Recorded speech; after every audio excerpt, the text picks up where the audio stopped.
opportunité pour évoquer les perspectives économiques à court et à moyen terme. We had a very fruitful meeting with the President of the Republic. Nous avons eu une audience très utile avec le Président de la République. Nous avons discuté des objectifs de la visite des équipes du FMI qui a commencé aujourd'hui. C'est une visite technique et rapide où nous allons pouvoir nous actualiser sur les développements économiques et des finances publiques sur les dernières années. Fidèle à ses engagements, le chef de l'État a réaffirmé la volonté des autorités de consolider la stabilité macroéconomique et de maîtriser les dépenses publiques pour accélérer les réformes structurelles destinées à diversifier l'économie. Aujourd'hui, l'amélioration du climat des affaires, la rationalisation des finances publiques et la transparence dans la gestion des ressources ont également été évoquées. Cette visite technique constitue une étape essentielle dans le dialogue permanent entre l'institution financière internationale et le Gabon. Nous allons discuter de l'horizon à la fois économique et des finances publiques sur les prochaines années. Nous avons discuté avec le Président de la République de ses visions sur les besoins pour l'économie et pour les finances publiques sur les prochaines années. Et il nous a donné des indications sur les choses sur lesquelles nous devons nous focaliser dans nos discussions. Au-delà des chiffres, cette audience met en lumière l'impact humain des politiques économiques, mais aussi la nécessité de concilier rigueur financière et protection sociale afin que les ajustements économiques se traduisent concrètement par une amélioration des conditions de vie des ménages. Elle ouvre aussi la voie à de futures discussions sur l'accompagnement du Gabon dans la mise en œuvre de ses priorités de développement. Le vice-président du gouvernement, par l'entremise de Madame la ministre de la Planification, a présenté au chef de l'État le plan national de croissance et de développement afin de recueillir son avis sur ce document qui sera pour les 5 prochaines années la boussole pour les politiques de développement dans notre pays. Nous avons le fil de cette rencontre avec nos confrères de la communication présidentielle. Le plan national de croissance et de développement, c'est ce document stratégique qui sert de boussole aux politiques publiques pour les 5 prochaines années. Il définit les grandes orientations, précise les priorités sectorielles et identifie les actions gouvernementales à mettre en œuvre afin d'assurer une gestion efficace et efficiente de l'action publique. Ce plan vise à impulser un développement harmonieux, durable et inclusif du pays. Il met également l'accent sur la transformation structurelle de l'économie, le renforcement des infrastructures, l'amélioration de la gouvernance pour, in fine, transformer véritablement le quotidien des Gabonais. Au cœur de ce vaste projet se trouve l'être humain. Le PNCD place le capital humain au centre des priorités nationales en reconnaissant que le développement ne peut être véritablement durable sans l'épanouissement des populations. À cet égard, un investissement accru dans la jeunesse constitue une priorité stratégique. Il s'agit notamment de renforcer l'éducation, la formation professionnelle, l'entrepreneuriat et l'employabilité afin de lutter efficacement contre le chômage et de favoriser l'insertion socio-économique des jeunes et de lutter contre la pauvreté. Dans l'axe transversal où il y a le capital humain, il y a 4 programmes phares. Le programme sur l'employabilité et l'insertion des jeunes. Il y a ce que je vous ai dit, le programme sur la modernisation des infrastructures scolaires. Il faut que ce soit adapté maintenant à l'environnement d'aujourd'hui. Il y a aussi la sécurité, c'est-à-dire le besoin d'avoir une santé pour tous, et aussi la sécurité sociale qui est ce levier-là qui permet à des populations défavorisées de pouvoir vivre aisément. Donc ça, ce sont les programmes qui vont nous permettre in fine de réduire ce taux de pauvreté, et il est inscrit dans les indicateurs clés du plan national de développement Horizon 2030, c'est de le faire baisser de moitié, en sachant que c'est une moyenne nationale et qu'il y a beaucoup de disparités dans les provinces. Investir dans l'humain n'est plus un choix, mais une nécessité stratégique pour notre pays, à l'heure où les mutations technologiques s'accélèrent et où les métiers se transforment en profondeur. L'adéquation entre formation et emploi s'impose comme un enjeu central de compétitivité et de développement durable. Quand on parle de la digitalisation, On parle du capital humain, il faut former ces jeunes, il faut moderniser les infrastructures scolaires, universitaires, et puis il faut mettre une formation qui puisse aller en adéquation avec les futures offres de demain. Il y a des programmes très phares qui sont chers au président de la République, à savoir la transformation locale du minerai de fer, à savoir la souveraineté alimentaire, qui est quelque chose de très important quand on voit maintenant ce qui se passe à travers le monde. Et ça commence avec l'interdiction des poulets de chair. Et pour finir, la promotion de notre capital humain à travers le tourisme et l'écotourisme. Ce document stratégique incarne la volonté politique du chef de l'État de jeter les bases d'un Gabon nouveau, plus compétitif, plus inclusif et résolument orienté vers l'avenir. Il se présente comme un véritable levier de planification, de coordination et de mobilisation nationale destiné à rassembler l'ensemble des forces vives autour d'une ambition commune, bâtir un modèle de développement durable, porteur de prospérité partagée et de progrès pour tous. Hier, le chef de l'État, accompagné de la première dame, est allé s'incliner devant la dépouille d'Emmanuel Ondo Metogo, saluant la mémoire d'un homme qui aura traversé un demi-siècle d'histoire administrative et politique du Gabon. Ce geste sobre et empreint de gravité traduit la reconnaissance de la République envers celui que beaucoup appelaient affectueusement méthode. Et le ministre de l'Économie, des Finances, de la Dette et des Participations chargé de la lutte contre la vie chère a reçu en audience une délégation du Fonds monétaire international au cœur des échanges, des questions liées notamment aux réformes fiscales et à la situation économique du pays. Lariska Mamendi Osaga et Bertin Osaga pour les détails. Il s'agit d'une mission du Fonds monétaire international en séjour sur le sol gabonais du 25 février au 6 mars prochain dans le cadre d'une staff visite dont les échanges porteront principalement sur l'évaluation approfondie de la situation macroéconomique et budgétaire, l'analyse des équilibres financiers ainsi que l'identification des priorités d'investissement du Gabon conformément à l'ambition transformatrice portée par le chef de l'État. D'où cette rencontre avec le ministre de l'Économie et des Finances. On essaie de voir donc des mises à jour en ce qui concerne la situation économique et fiscale. Quelles sont les intentions, donc les plans, qu'est-ce que le gouvernement veut faire à l'avenir en ce qui concerne les réformes. Le but, c'est d'avoir un diagnostic de là où vous allez et d'avoir une entente en commune entre nous. Après cette audience, on est suivi une démonstration du système intégré de gestion des finances publiques. Nos échanges ont été très fructueux et les partenaires ont été ravis des progrès que nous avons faits dans le cadre de l'intégration de la gestion intégrée de nos finances publiques et puis la modernisation de nos outils de gestion. Tout cela dans le cadre des bonnes pratiques internationales et dans les instructions du gouvernement pour une digitalisation de l'ensemble des opérations de dépenses et de recouvrement de recettes de l'État. Cette mission constitue une étape technique préparatoire en vue d'explorer un programme économique et financier aligné sur les enjeux de développement du Gabon, fondé sur une croissance plus forte et inclusive, la soutenabilité des finances publiques et de la dette et l'amélioration concrète des conditions de vie des populations. Ouverture hier matin à Libreville d'un atelier de relecture et de validation du projet de loi sur le crédit bail organisé par le gouvernement gabonais et la Société financière internationale du groupe de la Banque mondiale. Le point avec Janice Ondongema et Évariste Ndotoum.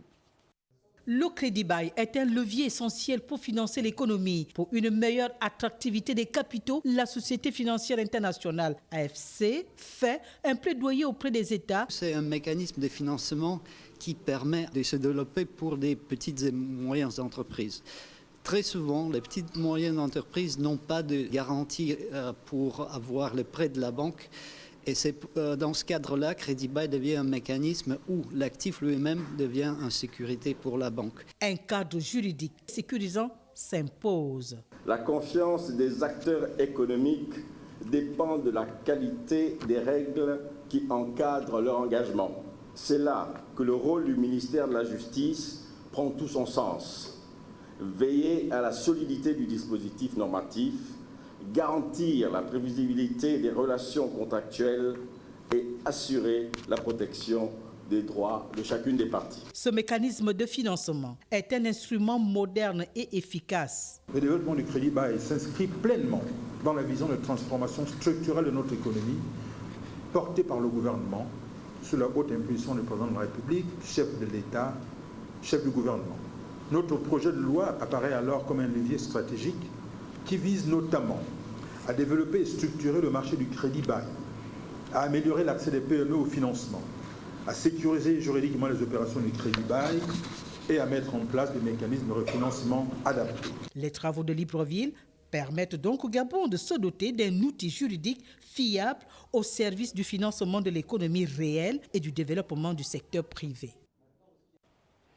Hier, au tribunal du commerce, l'audience de délibéré dans l'affaire BR Sarl s'est finalement tenue après plusieurs reports successifs. Très attendue par les épargnants, la requête a finalement été revisitée. Que retenir des ajustements de cette étape judiciaire? Élément de réponse avec Léa, Virginie, Atsam, Juste Ndjana et Francis Boncha. La Cour a vidé sa saisine sur les questions de forme. Le tribunal s'est prononcé sur trois éléments, essentiellement sur la forme. Le premier élément, c'est sur sa compétence. Une exception d'incompétence, l'attribution avait été soulevée par l'une des banques de Fonderes.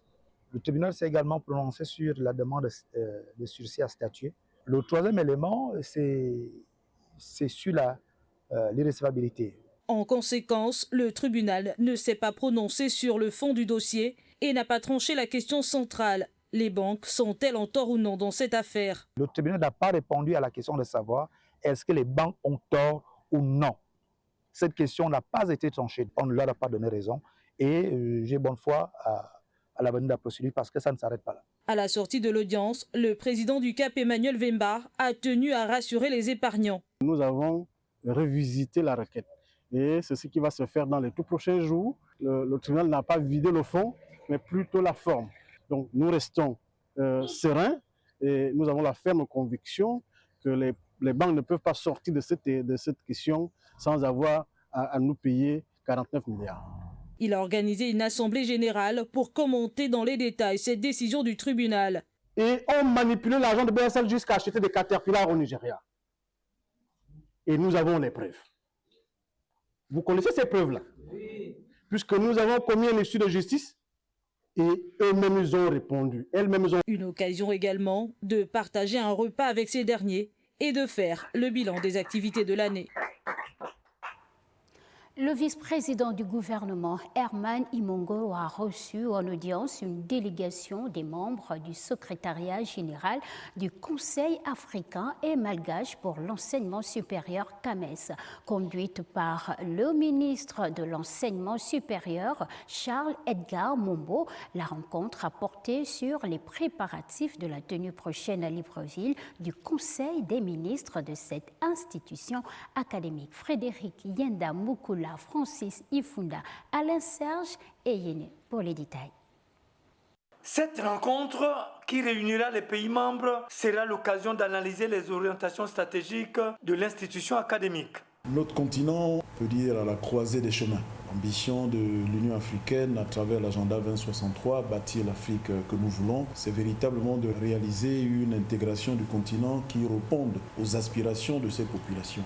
Il y a cette vision, il y a également cette déclinaison, mais il y a aussi ce petit temps d'observation qui est un temps d'observation critique pour accompagner le politique. Et ça, au niveau de l'enseignement supérieur, au niveau de la recherche, nous ne pouvons pas nous passer de ce regard scientifique. La prochaine session du Conseil africain et malgache pour l'enseignement supérieur de la capitale gabonaise prévoit d'élever à la plus haute distinction académique le président de la République, chef de l'État, Brice Clotaire Oligui Nguema. Nous avons eu l'honneur aujourd'hui d'être reçus par monsieur le vice-président du gouvernement de la République gabonaise. L'objet de cette mission était de venir préparer le Conseil des ministres du CAMES.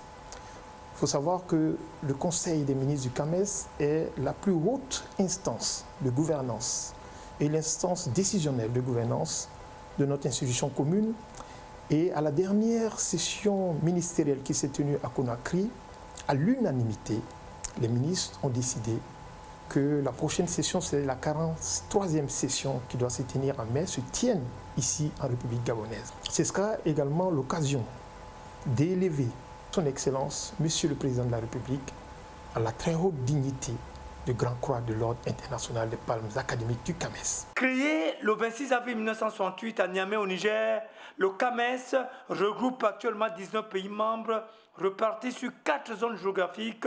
Il constitue la référence en matière d'harmonisation académique en Afrique francophone. Suivons à présent ce communiqué qui nous émane du secrétariat général du ministère de la Défense nationale, lu ici par le commandant Kenge. Communiqué de presse. La ministre d'État, ministre de la Défense nationale, porte à la connaissance des parents d'élèves gabonais des deux sexes inscrits en 5e année au CM2 et âgés de moins de 13 ans, désireux de voir leurs enfants poursuivre leur scolarité au Prytanée militaire de Libreville et dans les Prytanées militaires des pays amis, que la session 2026 du concours national aura lieu le samedi 27 juin 2026.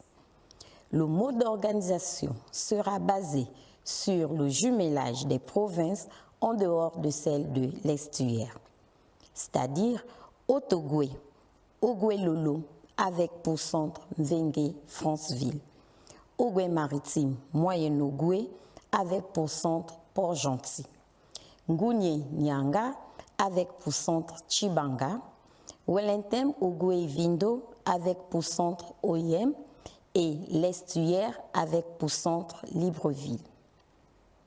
Pour les candidats de l'intérieur, les dossiers devront être déposés dans les régions militaires des centres indiqués.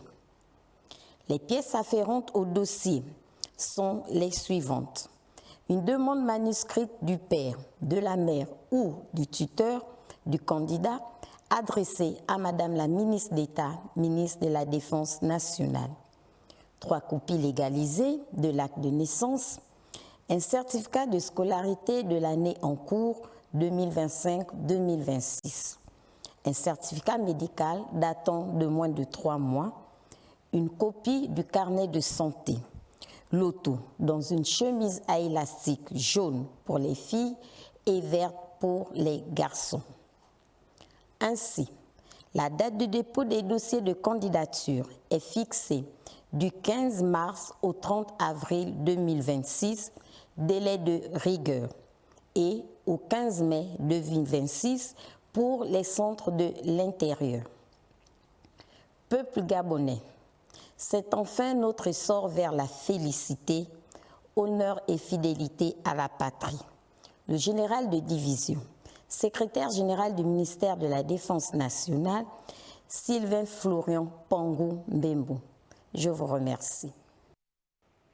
Et nous vous l'annoncions en titre, l'opération de distribution des bons de caisse aux enseignants a débuté hier. Pour cette première journée, l'opération a été effectuée par les agents de la Direction centrale des ressources humaines et ceux du secrétariat général du ministère de l'Éducation nationale. Plus de détails avec Nathalie Oquet et Gérard Mindo. Une matinée heureuse pour ces nombreux enseignants qui attendaient impatiemment la date du 25 février fixée par les autorités. En effet, la distribution des bons de caisse a été effective ce mercredi. Pendant les 8 années, c'était compliqué, mais grâce à Dieu, j'ai un époux qui m'a soutenu et qui continue toujours à me soutenir. C'est vraiment une grâce que à peine de l'ENSET, et puis je reçois aussi directement mon bon de caisse comme ça. Actuellement, nous sommes maintenant en attente des affectations. Déjà, c'était une surprise pour moi parce que je ne m'y attendais pas. Et ce n'est qu'aujourd'hui que je l'ai su. Et il est là, le bon de caisse. Donc, je vais d'abord remercier Dieu pour ce qu'il a fait. Un ouf de soulagement pour cette première vague de bénéficiaires qui voient leur vie changer après plusieurs années. Ben oui, le sourire, la joie et tout, quoi. Voilà, c'est ça, en fait. Je ne sais pas si j'ai la possibilité de tenir même cette interview. Oui, 14, 15, 16, 17 ans par là que j'enseigne. mais sans rémunération aucune. Je voudrais dire sincèrement merci aux décideurs de la République, à nos plus hautes autorités. Voilà, je viens d'être finalement reconnu, régularisé. Je suis très content. Concernant les 148 sortants NS et N7, le lot de bons de caisse a été réceptionné lors de notre passage. Ici, vous avez les 78 pour l'NS et ici, vous avez les 70 pour l'N7. Au total, c'est près de 850 enseignants qui ont été pris en compte, soit 610 pour les titularisations, 250 des présalaires, 148 sortants écoles mis en solde, 20 cas exceptionnels. Rappelons que le processus va se poursuivre tout au long de cette année. Parlons à présent de l'approvisionnement en eau potable dans la capitale gabonaise. Si dans certains quartiers, l'eau coule avec difficulté, dans d'autres, l'accès à l'eau potable est un luxe par endroits. Quelques initiatives privées permettent de soulager des ménages. Dans l'ensemble, la situation est tenace. On en parle avec Arnaud Babekou, Andy Minza, Gaius Mbele Ovono. À Libreville, le bidon est devenu le meilleur allié des habitants des quartiers privés d'eau potable. Porté à la main ou entassé dans des brouettes, il façonne le décor autour des pompes publiques encore fonctionnelles, même de façon intermittente, comme ici à Okala. On a de l'eau, mais les coupures qu'on a ici, ça ne peut pas faire un jour, toute la journée, mais non. Donc ça se coupe un peu, après quelques heures, ça revient. D'un quartier à un autre, s'approvisionner en eau dans le Grand Libreville relève parfois du parcours du combattant. À Diba, le coup, le compte-gouttes. Il faut patienter des heures pour remplir un simple seau de 10 litres. Même les démarches pour obtenir un compteur d'eau sont longues et éprouvantes, témoigne une riveraine rencontrée non loin d'une pompe publique. Fallait même pas me filmer parce que ça fait 5 ans que j'ai payé le compteur d'eau. J'ai tout payé. Ils m'ont même facturé les travaux en question, soi-disant la sortie de l'eau. J'ai tout payé. Jusqu'alors, quand je pars à la SCG, maman, on va t'appeler. On ne m'a jamais appelé. En poursuivant notre marathon à travers les quartiers, nous arrivons à Ondogo désert. Ici, le constat est sans appel. C'est vraiment le désert. Pas une goutte d'eau à l'horizon. Nous sommes confrontés à une problématique. C'est celle de l'approvisionnement en eau. Donc, ça fait des années qu'ici, nous avons des soucis d'eau. En espérant qu'un jour, qu'on puisse avoir gain de cause face à cette situation, on remet tout entre les mains des grandes autorités. Dans une ruelle adjacente, un attroupement autour d'un dessin de bidon attire notre attention. Que se passe-t-il? Une inscription sur un mur apporte la réponse. Il s'agit d'un forage réalisé par un particulier sans aucune contrepartie financière afin de soulager ses voisins. On a des difficultés depuis des années, même quand l'eau n'était pas aussi rare que maintenant. Tout autour, il y avait de l'eau dans les bas-fonds, mais comme on est en hauteur, on avait beaucoup de mal à avoir de l'eau. Souvent, c'était la nuit, mais depuis que c'est de plus en plus rare, ça c'est vraiment de plus en plus rare, même ici. Et quand j'ai fait le forage en 2023, je me suis dit pourquoi pas donner aux autres gratuitement pendant 2 heures. Avant, c'était de 16h à 18h. Maintenant, pendant la saison sèche, j'ai remonté de 15h à 18h. L'eau, c'est la vie. Lorsqu'elle vient à manquer, sans aller jusqu'à mourir de soif, c'est tout le quotidien qui se trouve bouleversé. Pour combien de temps encore, nul ne saurait le dire. Et oui, l'accès à l'eau potable constitue un besoin essentiel pour les ménages qui dénoncent l'inégalité dans le système d'approvisionnement de cette ressource vitale. Martel Kumba et Évariste Ndoutoum sont allés sur le terrain recueillir les attentes des populations. Suivant. Lorsqu'il y a des coupures de courant, nous sommes tous pénalisés, on n'arrive pas à consommer de l'eau potable. Là, grâce à Dieu, quand même, on a réussi à avoir un forage, mais lorsque nous sommes confrontés à des coupures de courant, ça ne se passe pas bien. Ce que je peux demander à l'État, c'est que s'ils peuvent nous construire un deuxième forage ici, là même, histoire que tout le monde puisse être satisfait. Ce forage que vous voyez, ça nous sert. Donc quand les autres reviennent d'ailleurs, nous ne pouvons pas les chasser. Nous voulons que ces personnes aussi peuvent en bénéficier. Parce qu'en ce moment-là, dans notre pays, on a problème d'eau. Ça vient occasionnellement. Vraiment, s'il vous plaît, s'il y a la possibilité que les autorités puissent nous écouter, nous avons vraiment un problème d'eau. Nous déplorons la situation qui prévaut notre quartier. Le quartier Sobraga est l'un des plus vieux et anciens quartiers.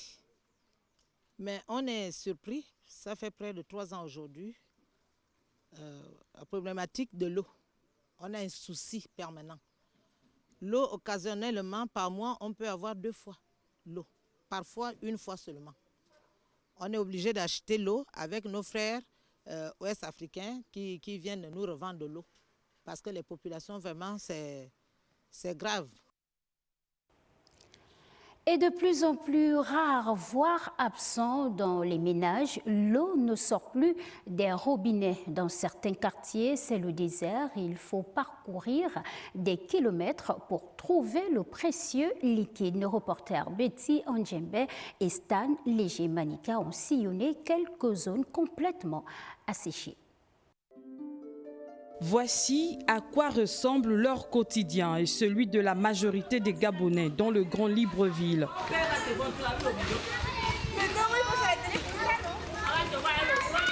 À la tombée de la nuit, les habitants du quartier d'Issotega vont à la recherche du précieux liquide.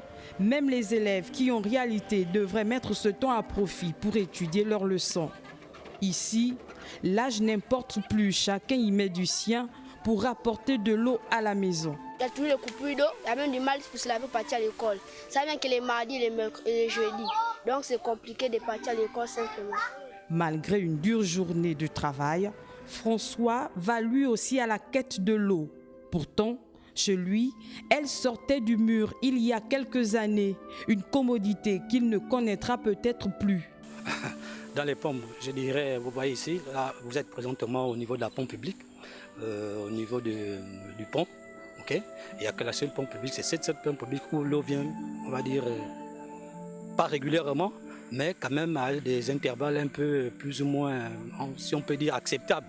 Parce qu'au niveau des maisons, maintenant, c'est quasiment... Non, il n'y a même pas d'eau là-bas. Mais ce qui nous étonne, c'est qu'on a au niveau de la SCG, il y a des factures.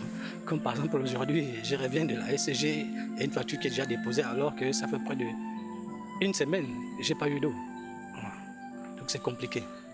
C'est compliqué, vraiment, c'est le calvaire. Au PK7, il faut faire preuve de patience. À la pompe publique, les robinets sont secs. La dame aux 3 civils bleus n'a pas encore donné son accord pour approvisionner cette partie du quartier. Un caprice qui pourrait durer jusqu'à tard dans la nuit avec tous les risques possibles. Il n'y a pas l'eau, on est au PK7. Depuis aujourd'hui, j'ai remarqué qu'on n'a plus de l'eau, il y a un peu les coupures. À la moindre pluie, fine ou forte, le réflexe est le même, recueillir de l'eau.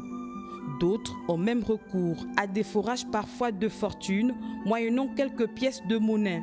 Un stress hydrique qui a pris racine dans les habitudes de la population depuis bien longtemps. À quand donc le retour de l'eau dans les ménages, un manque vital qui n'a que trop duré.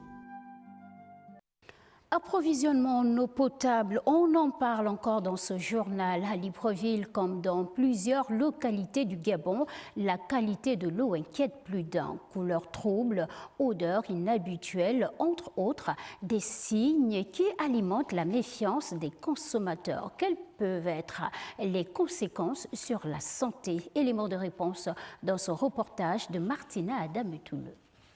Comment s'assurer d'être en bonne santé quand l'eau consommée au quotidien semble de mauvaise qualité? C'est la question que se posent de nombreux Gabonais qui décrivent chaque jour la qualité de l'eau distribuée par la Société d'énergie et d'eau du Gabon. Chez moi, non, je ne consomme pas ça. C'est juste pour le ménage, le lavage. Regardez la couleur d'eau, on reconnaît la couleur de l'eau. Mais celle elle est jaune, on est obligé, on n'a pas trop chaud. On ne sait pas si c'est le forage ou c'est la SCG. Nous, on consomme en tant que citoyens. La qualité d'eau, on a du mal à voir, mais j'ose croire que c'est de la bonne qualité parce que les agents de la SCG passent de temps en temps. Il n'y a pas longtemps, ils sont passés pour les différents travaux. L'eau dite source de vie est perçue aujourd'hui à Libreville et même dans le reste du pays comme un vecteur de maladie. Une réalité qui contraint parfois certains, malgré leurs modestes moyens, à faire recours à une eau mieux traitée et donc propre à la consommation. Généralement, ce sont des maladies diarrhéiques. Donc dues à des bactéries. Et on peut aussi avoir des hépatites A également, dues à des contaminations oro-fécales. Donc des eaux souillées qui vont être consommées par une population des gens et ce virus va se transmettre et puis va causer cette maladie, l'hépatite A. Donc, pour récapituler, on a les maladies diarrhéiques, on a des hépatites A, et on a aussi l'ancienne maladie, au Gabon, je pense qu'on n'en parle plus trop de ça, du choléra aussi. C'est aussi dû, en fait, on va dire, c'est une forme de diarrhée aussi. Une forme de diarrhée aiguë. Entre qualité de ce liquide précieux et inégalité dans sa distribution, la seule entreprise en charge du traitement et de la distribution de l'eau gagnerait à prendre davantage en compte les plaintes récurrentes de sa clientèle qui est exposée à de nombreuses maladies liées à la qualité de l'eau. Et à Damas, dans le 5e arrondissement de Libreville, longtemps confronté à une pénurie d'eau potable, un nouvel espoir vient de jaillir d'un forage communautaire dans ce quartier. 3 robinets d'eau ont été officiellement offerts aux habitants de Damas. Léa, Virginie, Yatam, Hervé, Ndigui et Francis Bonja nous le font voir. Situé dans le 5e arrondissement de Libreville, le quartier Damas fait face depuis plusieurs années à de graves difficultés d'approvisionnement en eau. Pour livrer l'eau, vraiment, nous dépensons beaucoup d'argent. En moyenne, je peux dire peut-être 15 000 ou 20 000. Hein. Vraiment 15 000 par semaine. Et que nous avons vraiment des difficultés vraiment pour avoir l'eau. C'est pour répondre à cette urgence sociale que l'imam Mohamed Al-Halim, au nom de la mosquée Miranette d'Afrique, a financé la réalisation d'un forage. L'objectif, garantir un accès gratuit et durable à l'eau potable pour les populations locales. Nous demandons à Dieu de Tout-Puissant de mettre ça dans la balance de ses bonnes actions. Et nous demandons à Dieu qu'il donne la récompense à tous ceux qui sont œuvrés de près et de loin pour que ce projet soit tel qu'il est aujourd'hui. La mise en service officielle s'est déroulée en présence du maire du 5e arrondissement de Libreville. Nous avons été informés, nous avons exigé un document qui puisse nous prouver que cette eau est potable. Donc ils nous ont fourni le document et on leur a accordé d'aider la population justement à avoir facilement de l'eau. Nous remercions beaucoup la mosquée pour nous avoir mis à disposition à ces populations environnantes de Damas, Ognagna et Beauséjour. Cette action s'inscrit dans la vocation philanthropique de la mosquée et du Conseil supérieur des affaires islamiques, engagé dans plusieurs œuvres sociales à travers la capitale. Entre sourires et applaudissements, les premiers seaux d'eau remplis symbolisaient bien plus qu'un simple approvisionnement. Ils marquaient le début d'un soulagement attendu depuis plusieurs années. Les filles et fils ogivins réunis au sein de l'association Action citoyenne ogivine ont tenu une assemblée générale ordinaire au cours de laquelle les membres ont établi le bilan de l'année 2025 et la feuille de route 2026. On voit cela avec Betty Andjembe et Eric Mokoko. Pour cette assemblée générale ordinaire, 4 commissions ont été mises en place. Cette rencontre a permis de procéder à l'examen et à l'adoption des rapports moraux et financiers de l'exercice 2025, d'élaborer le plan d'action pour 2026 et de réviser les textes réglementaires en vigueur de l'action citoyenne ogivine. Par ailleurs, les membres de l'ACO ont remercié le président de l'UDB, Brice Clotaire Oligingema, pour sa contribution à l'élection de leur trésorière générale à la présidence du Sénat. Notre association voudrait exprimer sa profonde gratitude au président de la République, chef de l'État, chef du gouvernement, pour avoir contribué en tant que président de l'UDB à l'élection de notre trésorière, Madame Huguette Nyana, et comme épouse Awori Onanga, aux hautes et prestigieuses fonctions de présidente du Sénat. L'expression de cette profonde gratitude au choix porté par le président de la République sur la province de l'Ogoïvindo pour accueillir la prochaine édition de la fête de la Libération le 30 août 2026. L'association Action citoyenne ogivine a des objectifs clairs pour le développement du pays et particulièrement celui de sa contrée, notamment en contribuant à l'épanouissement des jeunes comme ici, elle a remis des équipements sportifs. Cette Assemblée générale a été marquée du sceau de l'intérêt que nous portons à la jeunesse de Logo-Ivindo. Un important don a été remis à la Fédération de basketball pour encourager justement la jeunesse de Logo-Ivindo dans la pratique du sport, donc des activités saines. C'est par une messe d'action de grâce que les membres de cette association ont débuté leurs activités. Et comme annoncé au sommaire, les présélections nationales des concours culturels pour la participation du Gabon aux Jeux de la francophonie ont été officiellement lancées hier à Libreville. Ces concours culturels se tiendront à Erevan, en Arménie, du 23 juillet au 1er août 2027. Plus de détails avec Alpha Ndombi Moussavou et Jean de Dieu Mamboundou. Le Gabon se prépare à prendre part aux 10e Jeux de la francophonie. Les présélections nationales des concours culturels ont été lancées ce jour, ouvrant une nouvelle étape vers la participation du pays. Au total, 45 candidats ont été retenus pour ces présélections. Les Jeux de la francophonie sont une compétition qui combine à la fois les épreuves sportives de haut niveau et des concours culturels qui se déroulent tous les 4 ans sous l'égide de l'Organisation internationale de la francophonie, OIF, à travers le Comité international des Jeux de la francophonie, le 6JF. Il vise non seulement la promotion de la langue française, mais surtout la coopération et la valorisation de la culture des pays membres de la francophonie. Dans un message fort, le ministre de la Jeunesse et des Sports a exhorté les candidats à faire preuve de rigueur, de discipline et de patriotisme, les invitant à porter haut les couleurs nationales. Chers acteurs culturels, lors de la précédente édition en 2023 à Kinshasa, le Gabon a remporté la médaille de bronze dans la discipline culturelle création numérique. Je vous exhorte donc à vous inscrire dans la même dynamique et même à faire mieux afin de contribuer à assurer la promotion et le rayonnement de la culture gabonaise hors de nos frontières.